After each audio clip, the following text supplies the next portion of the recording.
Welcome to February 2022 Kimberbell Klub from Sew A Lot.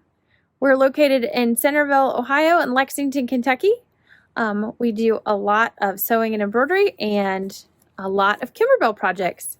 So here is the tutorial for your pineapple Trapunto zippered pouch, and I hope that you enjoy it. All right, to get this project started, the first thing we're going to do is some measuring and some marking. So you've got your velveteen zipper pouch, and we are using the large size per the instructions. You're going to go ahead and lay that out flat. Now, I laid it so my zipper is running away from me and that the zipper pull is at the top. This is going to replicate what you see in the directions. From here, I'm going to measure 1 inch from the center of my zipper teeth. So this line here that your zipper teeth creates, I'm going to use my ruler. I'm going to run it straight down the zipper teeth, keeping it nice and even. I'm going to pull out my bag so that it's nice and smooth, and I'm going to stick a pin right in at that 1 inch mark. Now I'm going to turn my ruler over. I'm going to do the same thing on the opposite side. I'm going to run my 1 inch line right down the center of my zipper teeth. I'm going to stick a pin right through my bag. Now, when you're putting your pins in, you want to make sure that you are sticking the pin just in through the top layer. This is just going to help us mark the position of the top layer of the bag. From here, we're going to do the opposite end the same exact way. So we're going to measure that 1 inch, put our pins in just through that top layer again. And if you need to check it, this one I thought I got it, but I grabbed it. So we've got that one marked. Turn it over and mark the 1 inch on the opposite end. All right, then I'm going to set my ruler aside. Next thing I'm going to do is I'm going to flip my pouch over so that the lining side is up and the right side is down. I'm going to take both pieces of my lining, pull those up together, and roll them until they are about the size of that zipper in the middle, so that the lining is laying right over top of my zipper. And then I'm going to take a straight pin and just stick it through all the layers to keep that, I'm going to do it at both ends, to keep that lining up and out of my way while I'm doing some marking. Now that we have our lining out of the way, the next thing we're going to do is get a water-soluble pin and a straight edge, and we're going to draw a vertical line connecting the pins on one side of the zipper, and then we're going to label that line A.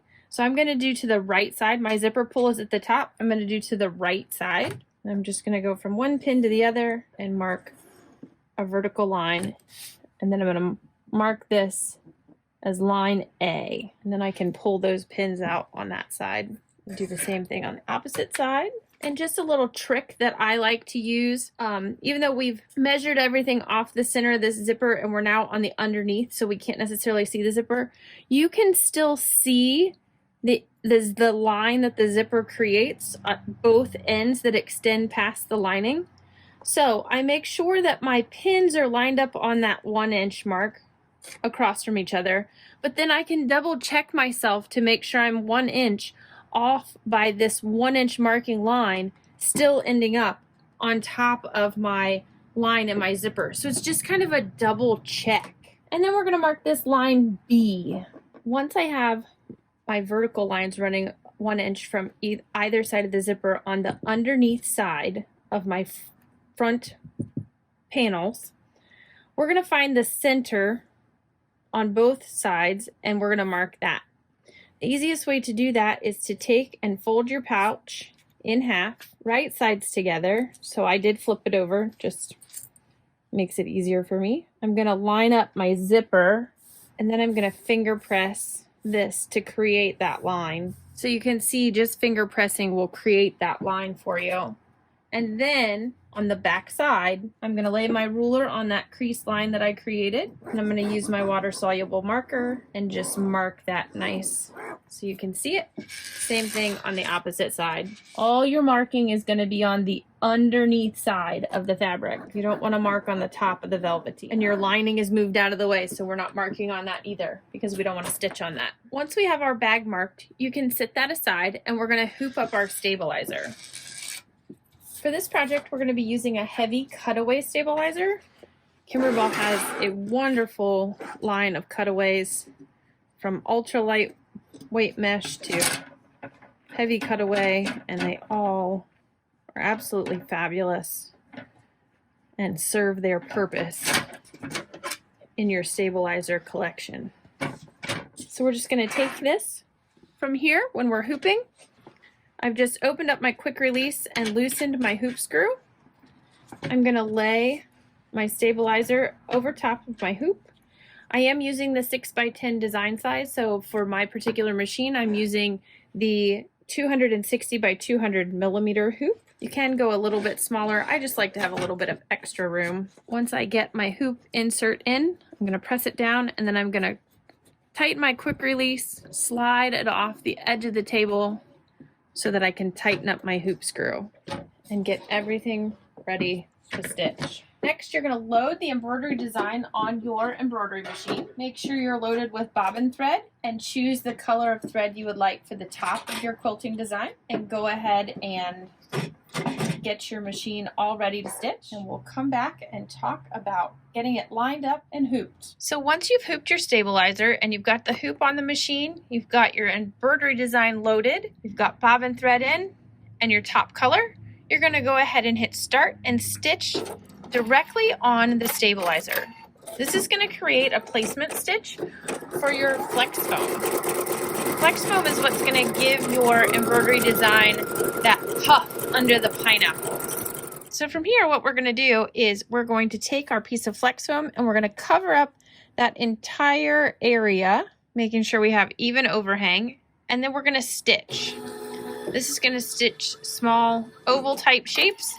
They're going to create those puffy pineapples underneath of our velveteen zipper pouch. From here, I'm going to remove my hoop from the machine, and I'm going to trim around all of these little pineapple body shapes. With this, you'll want to take your time and be careful not to cut through any of the stitching so that the pieces of flex foam don't come loose. But also don't fret over being perfect up against the edges. Close is good enough. You don't want to leave tons of excess, but if you have a little bit, it's going to be okay. Sometimes I find it easiest not to trim around each pineapple all the way one at a time, but to go in the flow of the direction to get rid of the bulk of the flex foam. Just makes it easier to get into some of the tiny little areas. And if you do accidentally cut through a little piece of your thread snips like I did here, or your thread stitching along the foam, don't panic. This is not going to fray. It's going to be covered up. Just so long as you don't take out a chunk of the underneath, you're good to go. So we're going to take this back to the machine and get ready to stitch our placement stitch for our bag. Now that we've trimmed around all of our flex foam pineapple shapes, we're going to go ahead and stitch the placement stitch for our bag. Again, this is going to be directly on your stabilizer. For demonstration purposes, I'm going to remove the hoop from the machine so that I can get you a better view of how we're going to place this bag on top of that mark.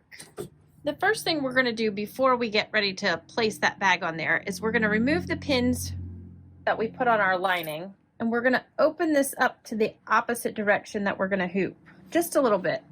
Not all the way.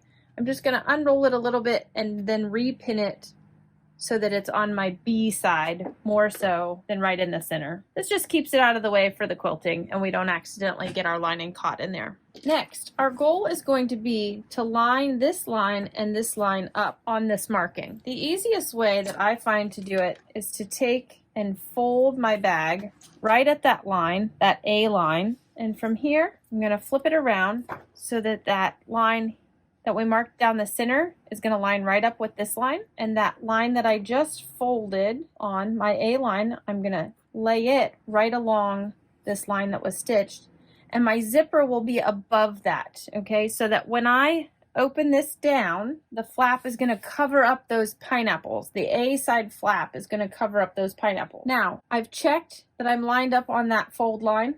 I've checked that I'm lined up in that center, and then it'll allow me to use the registration mark on my hoop to kind of see that I stayed in line and I didn't lay this on a little bit crooked or let it shift. And then from here, if you've taken it off the machine, you can place it back on the machine, or you may already have yours on the machine and we can get ready to stitch. If you've taken the hoop off of the machine and you're concerned about moving it back over and keeping it in place, you can always use your Kimberbell tape along the edges here to keep things from shifting, but you don't have to. Once we have the bag placed on the marking stitch, we're going to go ahead and hit our start button on the machine. This is going to lay down a squaring stitch, and I just kind of smooth as it goes. Again, if you want to use Kimberbell tape, that will keep it from shifting. I'm going to go ahead and move my hoop forward a little so you can see what we've just done. What it's done is it's created a stitch down one side, across the bottom, and back up. This is a great time to notice to make sure that you've got your bag on straight. If for some reason this end of your stitch and this end are set off kilter, you could tear these basting stitches out and reset it. It just means that it shifted in the hoop, but you want to have about 1/4 of an inch from the top on both sides. Once we're done there, we're just going to start stitching our lovely quilted Trapunto pineapple design. Now, side 1 of your embroidery is finished, and you're ready to repeat these same steps on the opposite side. So I've re-hooped my hoop with another piece of heavy cutaway stabilizer, and I'm going to start the design process all over again.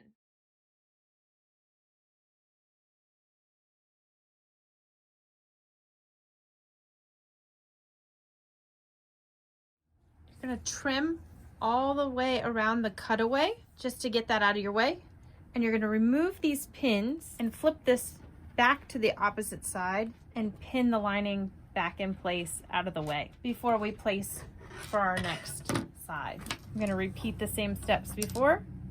I'm going to fold along that line. I'm going to center on that line that comes down and make sure that my line, my fold, lands right on the other line. And then I'm going to open this up to cover those little Trapunto batting. This is where, if you feel uncomfortable moving this around or taking it to your machine, if you've taken it off and you want to put a little tape along those edges just to hold it to the stabilizer, by all means, that is what it's for. I just put it right along the edges. I try not to stitch through it on this velveteen bag. It's hard to get out that way.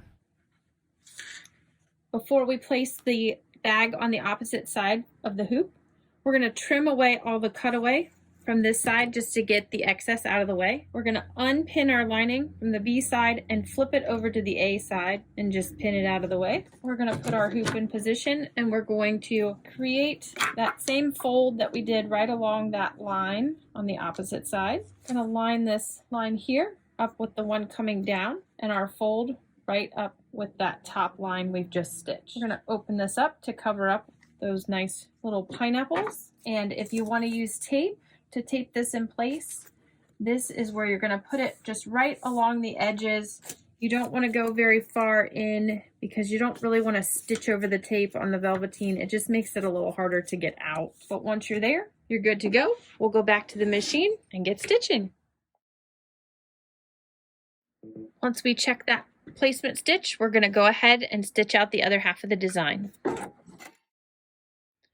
Now that the embroidery is finished on this side as well, we're going to remove it from the hoop, trim away that stabilizer. We're going to take it to the sewing machine and stitch this baby up. From here, once we've removed all of the excess cutaway from our bag, we're going to get it ready to stitch together. We will be utilizing these stitch lines to get everything nice and straight. So the first thing we're going to do is unzip your bag about 3/4 of the way. Next, we're going to match up the corners on the velveteen part. So this corner to this corner, this corner to this corner. The best way I like to do that is I take a straight pin, go through, and you can use a thumbtack, I think it says. I just use a straight pin, go through the corner here, line up the corner on the opposite side, making sure not to get my lining. And I'm going to do the same thing on this side.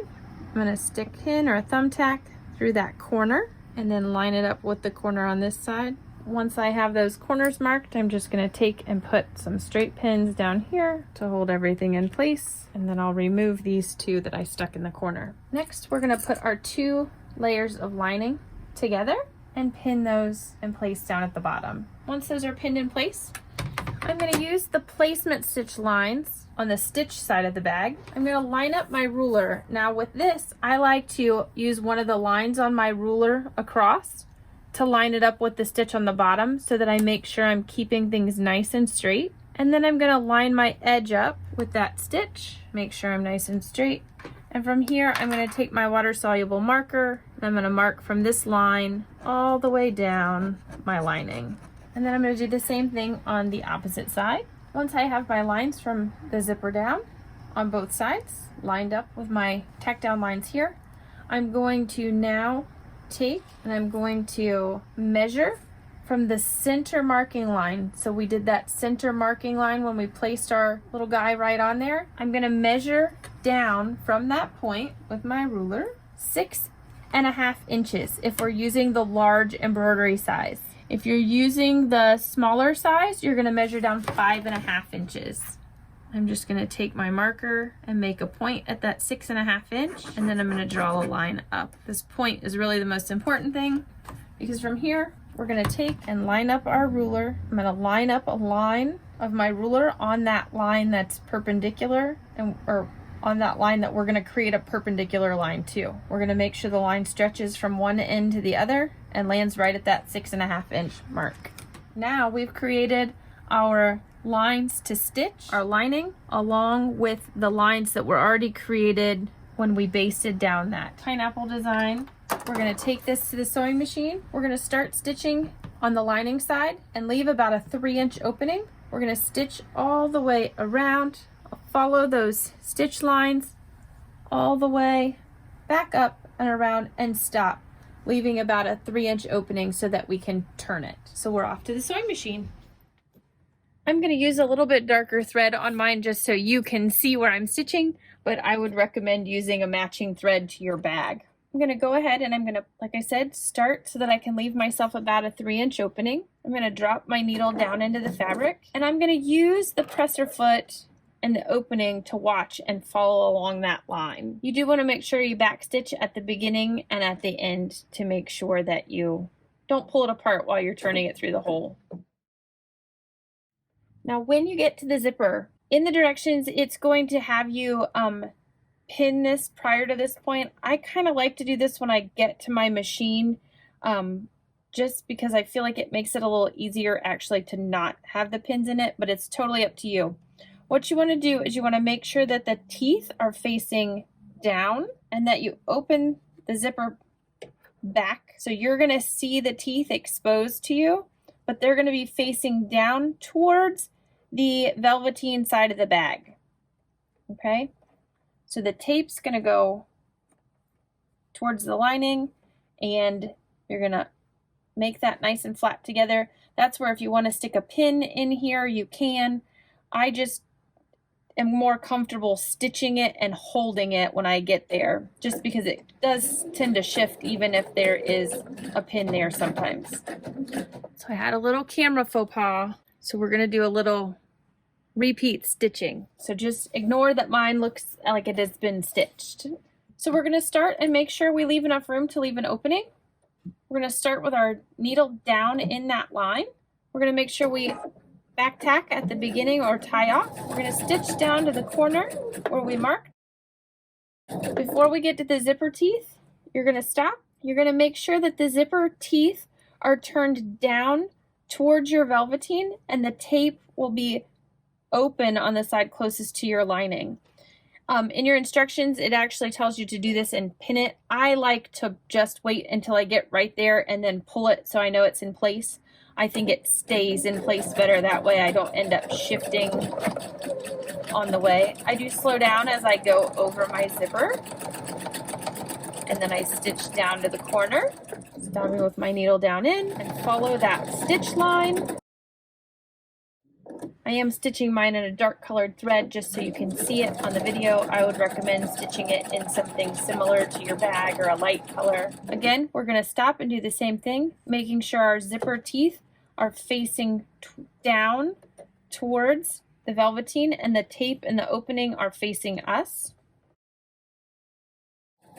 Stitch in and make sure to back tack at the end. From here, you're going to take this to your cutting board, trim off a 1/4 inch all the way around, even the excess zipper. We're going to clip our corners at an angle, and then we're going to turn this right side out so that we have a cute bag. This is the small size bag with the small design on it. The one we've stitched in the video is the large. So I'll show you what both of those look like. Once we've trimmed this all up a 1/4 inch and we clip our corners, you're just going to take and shove all of this through that hole you left in the lining.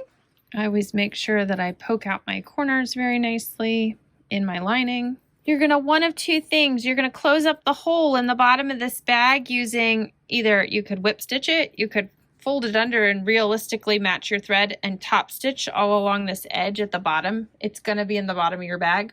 Or if you are so inclined, put a little bit of liquid stitch glue in there, close it up, and you're good to go. In the meantime, I'm going to turn the rest of my bag out.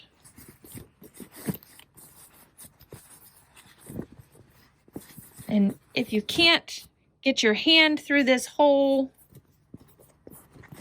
when you're trying to turn this out, a point turner works nicely. And make sure you poke all these corners out before you close up that hole. I guess I should have said that in reverse. Once you get it all the way poked out, then you're going to close up your hole in the bottom. Bring this around to the edge. Poke out these top corners by your zipper. And ta-da, you have your cute little Trapunto pineapple bag. Thanks for joining me for the Trapunto pineapple zipper pouch that we've created with this month, February 2022, Kimberbell's Klub, Digital Dealer Exclusive Club. I hope that all the tips and tricks have helped you. And if you have any questions, please feel free to give us a call at either store location. And if you are part of our Sew a Lot Digital Dealer Download Club, make sure that you log on and join us for our live Zoom class where we go dive even deeper into this pineapple Trapunto design as well as zipper bags for the month. It's the second Wednesday of the month. Don't forget, we'll see you there. Thanks, everybody.